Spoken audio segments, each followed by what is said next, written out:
তোমার পকেটে টাকা পয়সা কম মানে যে মার্কেটে টাকা নেই, ব্যাপারটা কিন্তু এরকম নয়। বরং তোমার পকেটে টাকা কম এর কারণ তোমার চাইতে আরো 4জন মানুষ কঠোর পরিশ্রম করছে, কাজ করছে, দিনরাত মাথার ঘাম পায়ে ফেলে কাজ করছে, এবং তারাই সেই মার্কেটের টাকাগুলোকে আউট করছে যে তোমার পকেটে আস না। কারণ কি? কারণ তুমি তোমার ক্যারিয়ারের ফোকাস না। তোমার সারাদিন প্রেম করতে হয়, সারাদিন পর্নোগ্রাফি দেখতে হয়, গান শুনতে হয়, হিন্দি সিনেমা দেখতে হয়, বাইরে গিয়ে প্রেম করতে হয়, ঘুরতে হয়। এগুলো না করলে তোমার ঘুম আসে না, শান্তি আসে না। কিন্তু তুমি একটাবার কখনো ভাবলা না তোমার কাছের বন্ধু, তোমার পাশের বাসার ছেলে জীবনে কত বড় কিছু করলো, কিন্তু তোমার আজ অব্দি কিচ্ছু করার স্বপ্ন জাগে না। কারণ তুমি একটা অলস, তুমি একটা অকর্মা, তোমার মতো ব্যর্থ পৃথিবীতে আর কেউ হতে পারে না। দেখেন আজকালকার ছেলে পেলে মাত্র 16 বছর বয়স, 17 বছর বয়স, জান তোমাকে ছাড়া বাঁচবো না, তোমার সাথে কথা না বললে আমার ঘুম আসে না, আমি খাইতে পারি না। তাদের প্রেমের সঙ্গে এতটা অবসেশন আছে, যে পরিমাণ অবসেশন যদি জাস্ট 10% কাজের সঙ্গে থাকতো,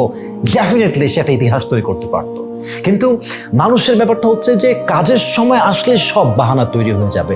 শরীর খারাপ, মাথা খারাপ, টাইম নাই, এইটা ওইটা সেইটা, lot of excuse they have about the work. কাজ করতে গেলেই বাহানা তৈরি হয়ে যায়। এই জন্য আমার মনে হয় যে আপনার কাজের সঙ্গে অ্যাটাচমেন্ট, আপনার কানেক্টিভিটি, আপনার সম্পর্ক এমন হবে যে কাজ আছে, স্বপ্ন আছে, মানে হচ্ছে আমার দেহে প্রাণ আছে। কাজ নাই, স্বপ্ন নাই, ড্রিম নাই, হার্ড ওয়ার্কিং নাই, মানে হচ্ছে আমার দেহে কোনো প্রাণ নাই। এজন্য দেহে প্রাণ যদি রাখতে চাও, ইনকাম করো, প্রচুর টাকা হালালভাবে ইনকাম করো, এবং নিজের একটা অ্যাটিটিউড রাখো, একটা ড্রিম বিগ রাখো, বিশ্বাস রাখো তুমি তোমার জীবনের ক্যারিয়ারে এত উঁচুতে পৌঁছাবা, আজকে যে মানুষ তোমাকে দেখলে নাক ছিটকায়, তোমাকে দেখলে উপহাস করে, এই মানুষ তোমার সাক্ষাৎ পাওয়ার জন্য পাগল হয়ে যাবে ইনশাআল্লাহ।